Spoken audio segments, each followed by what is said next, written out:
Hello, and welcome to the Assessment Alchemist, the podcast where we transform the daunting world of assessments into a journey of empowerment and achievement for educators and students alike. I'm Tina Wiles, your guide in this quest to conquer test anxiety and unlock the secrets of effective test preparation. In each episode, we'll mix the perfect blend of expert insights, practical strategies, and inspiring stories, all designed to help you turn test taking into a positive, enriching experience for your students. Whether you're a teacher, a school counselor, or an educational enthusiast, you're in the right place to create alchemy in learning and assessment. So let's dive into today's topic and discover how we can turn educational challenges into opportunities for growth and success. Welcome to the Assessment Alchemist. Today, we're going to be talking about the art of breathing, your assessment secret weapon. And it sounds kind of crazy that breathing could actually make a big difference, but we're actually going to start with a little biology lesson today. And then I'm going to talk about how that actually comes into play when we talk about assessments. And then I'm going to go through 6 breathing exercises that can be done individually or with a class um, to practice so that they have these tools ready for when it's time for an assessment. All right, so let's start off with, like I said, that biology lesson. Um, Flight or flight is the body's response to stressful situations. Okay. It's part of something called the autonomic nervous system, which is a component of the peripheral nervous system. And that actually regulates involuntary psychologic processes like heart rate, blood pressure, respiration, digestion, right? All of that takes place without us thinking about it. Okay. 2 of the parts of the autonomic nervous system are the sympathetic and the parasympathetic. Okay. And I'm going to talk to you about the differences in those two because that is key when it comes to understanding the biology behind the fight or flight response. So our sympathetic nervous system is the part that carries the fight or flight responses. Okay. It's the key to the stressful situations. So it's the sympathetic nervous system is the trigger to the telling our body, okay, we might be being chased by a saber-toothed tiger. We don't know what's going on right now. We don't know what we need to fight, and we need to get ready to maybe save our lives. That's typically not what's happening right now, but that's still how our body reacts. And so we start doing things that are going to prepare our body for whatever trauma might be coming our way. So we're going to start to breathe shallow to conserve energy. We are going to um, some of the symptoms of that are like we start to get an increased heart rate, the adrenaline and stress hormones. It's like the key to kicking those in, right? So, and along with those hormones, that's when you have the maybe like a foggy feeling, um, like not able to focus as much. It's like we're like on the prowl, right? Like we're trying to figure out what's going on. Shallow breath, sweaty palms, maybe sweaty everywhere. Um, why can't I think of the other physical symptom? Oh, sick to our stomach. Thank thank you, brain, for kicking in. Okay. So with those symptoms of what could happen, our students' brains cannot function as normal, right? When this is going on. Like our body thinks we're literally in survival mode. And so sitting down to take a test is very difficult to do when in that mode, right? So what we need to do is eh, activate the parasympathetic system because that regulates rest and digest. Okay. That is what brings our body back out of the fight or flight mode. Okay. The parasympathetic signal system actually counteracts the sympathetic nervous system. So, in deep breathing and relaxation, activate the parasympathetic nervous system, which then tells our brain the anxious part, right? Like you're safe, you don't need to use fight or flight, and deep breathing gets more oxygen to the brain, right? So, I like to say slowly and purposefully breathing is truly the way to hack your brain and mindset. So, three things that happen with enhanced cognitive function when you're doing the deep breathing. You're going to increase oxygen supply. And because we've been breathing shallow with fight or flight, we need that increased oxygen to help with focus and memory and problem solving skills. Um, it's also going to reduce the carbon dioxide that is built up because our oxygen and CO2 levels get wonky, technical term, when we are in fight or flight. That so we need to deep breathing helps the oxygen go back up and brings the carbon dioxide back down because they were like this, we need them to come back in line again. Um, and so the increased carbon dioxide actually makes it difficult for our brains to process like they normally do. And it's going to help with blood flow. And again, that helps with focus. It's also going to, so instead of just the physical things we're talking about and cognitively, it's going to reduce stress and anxiety just altogether.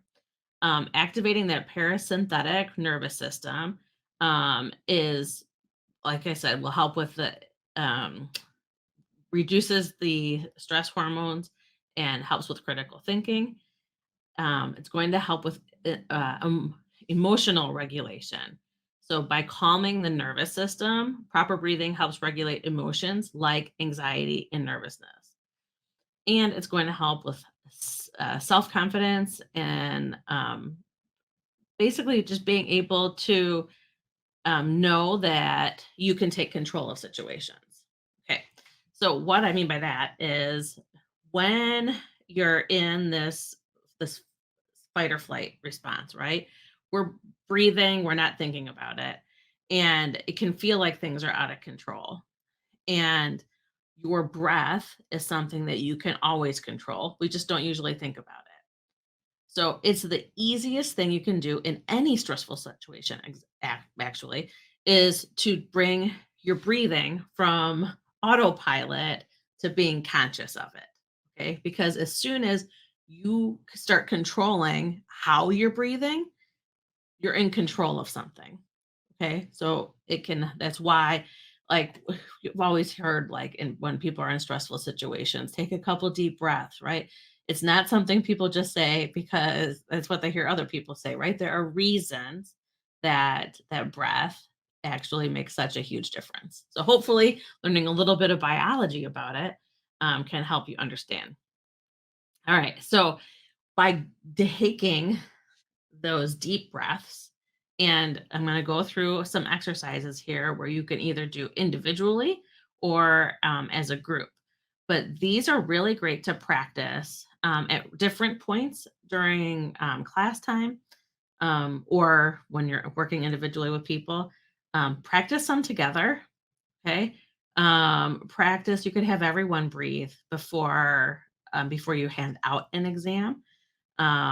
You can have people breathe, well, obviously after can help, but or if they get stuck on a problem during an exam, taking breaths, right? But the only way that students are going to remember to actually do these exercises are if you actually do the exercises with them, right? Like show them how it can help when they're in stressful situations.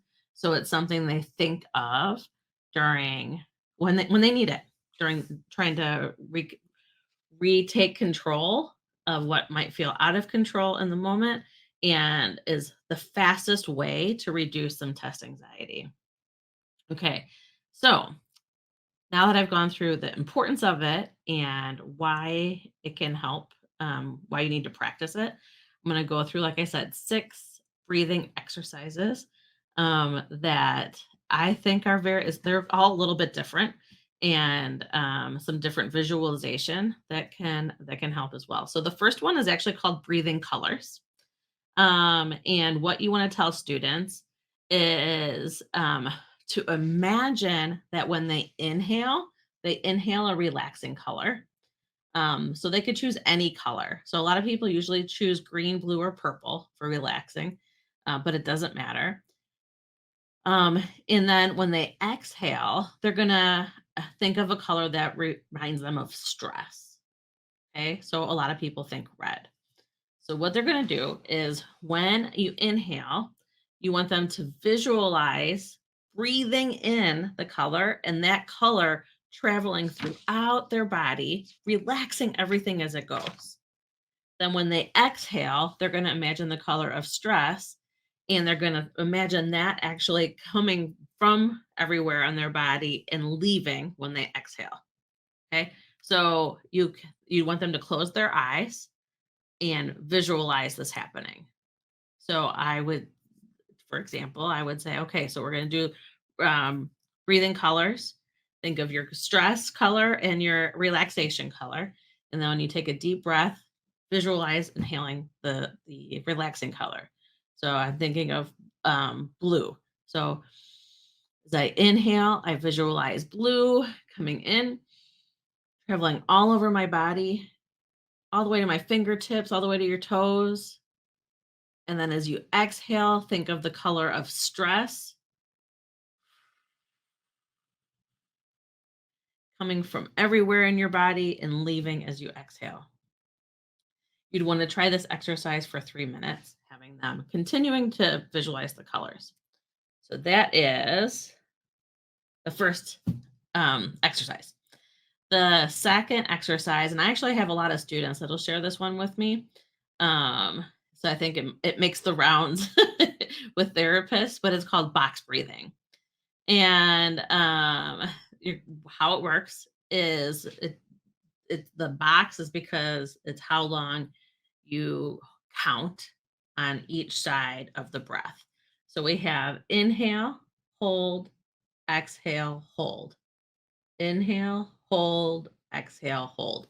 So I usually start with 4, but depending on the ages of the students, you might need to change it.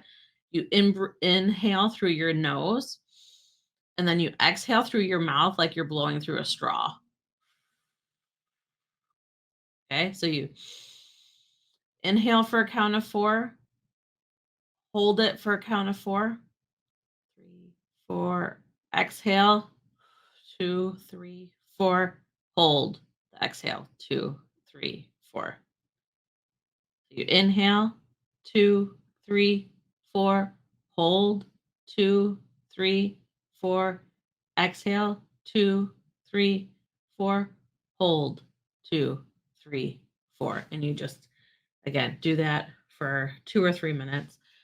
Sometimes maybe even just doing 5 or 6 breaths can help. So it's all experimenting and see what works best for your specific students. Body breathing is the third exercise. And body breathing, I find this one pretty entertaining. I know it works really well for the way some people's, like I'm going through all these examples because some exercises seem to work better than others for different people. So how body breathing works is you sit with both feet on the floor, hands on your knees, facing up or down doesn't matter, and you close your eyes. And then you're going to breathe in and out through your nose the whole time. And you want to slow your breath, like taking it over out of the automatic a couple times before you start, maybe 3 times before you start. And then you're going to tell students, keep breathing while I give you these instructions. Breathe in through your nose, hold, and then out through your nose. And inhale through your nose, hold, then out through your nose.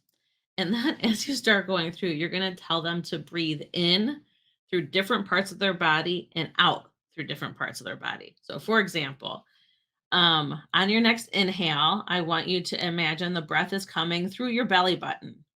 Inhale slowly and steadily until your lungs are at capacity. hold for a count of 3, and then when you exhale, imagine the breath is leaving your body through your right shoulder. Exhale slowly and steadily until all the air is out of your lungs. So you breathe in through your belly button and then out through your right shoulder. Then you'd say, like, in through your left elbow, out through your right knee. So you continue naming body parts, um, right or left foot, ankle, knee, hip, elbows, wrists, fingertips. You guide them and through, and then you want to exhale out another part. It helps if you're actually crossing the midline of your body, so that you inhale on the right side and exhale on the left, or vice versa, inhale on the left and exhale on the right. And you can continue doing that for a couple of rounds, see if that helps. um Fourth breathing exercise is called 478. And the way it works is you in it's again, it's with counting. Inhale slowly through your nose for a count of 4, hold it for a count of 7, and then exhale slowly, like through your lips, like again, like blowing through a straw, for a count of 8. And you repeat for 4 times. So 4, 7, 8. You inhale for a count of 4, hold for a count of 7, 7, and then exhale for a count of 8. So inhale, 2, 3, 4, hold, 2, 3, 4, 5, 6, 7. Exhale, 2, 3, 4, 5, 6, 7, 8. And then you repeat that loop, so that you do 4 or 8 times. All right. Um, that's easy to remember. And all of these are quick ways to activate that relaxation response. Um, and a lot of these, the body breathing is a little bit harder to do, but color breathing, box breathing, or 4, 7, 8 that we've talked about so far, you could do very discreetly during an exam. So say they come to a question that they feel completely lost on, and they're not really sure what to do. They can take 2 or 3 breaths with one of these forms, and then hopefully that'll help calm them back down and bring them to where they can get going on the exam. Um, Exercise 5 is called belly breathing. You sit comfortably with your back straight. And this, they place one hand on their chest and the other on their belly. And when they inhale through their nose, they feel the belly expand, hold, and then feel your body come back. Okay. So you inhale, feel the belly expand, hold, and then when you exhale, again through pursed lips, you feel the belly come back in.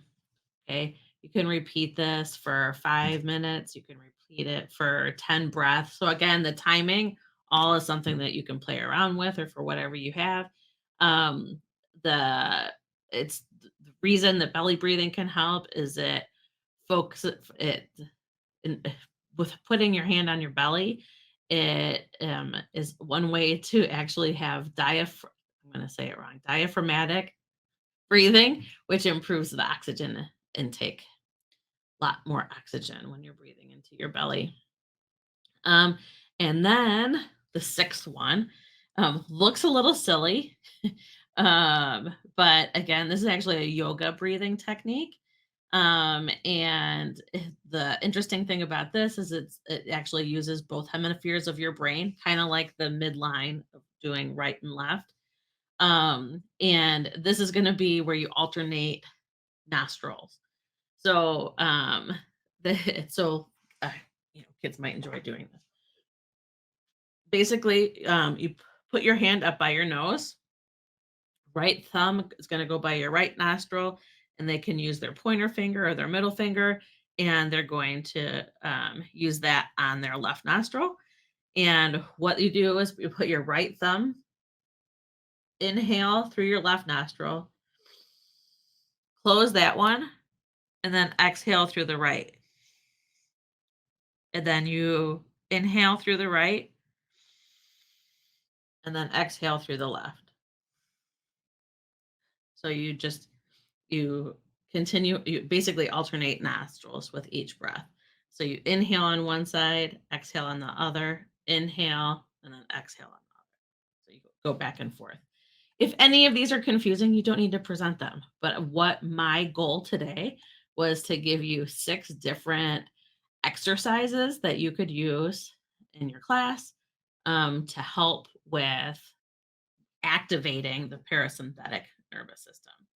And maybe even just teaching kids that that fight or flight feeling that they feel is not something they can control. It's going to happen, but it's how you activate the parasympathetic system to bring yourself out of the fight or flight. That is what is essential to learn to help with that assessment stress. So, thank you so much for joining me on another episode of The Assessment Alchemist. If you are interested in learning more about the podcast, maybe even being a guest, please check out my tutor. That's my the number 2 tor.com/podcast. And you can find a form there to fill out to maybe be a guest or to find other episodes. So thank you so much for joining me, and I will see you next week.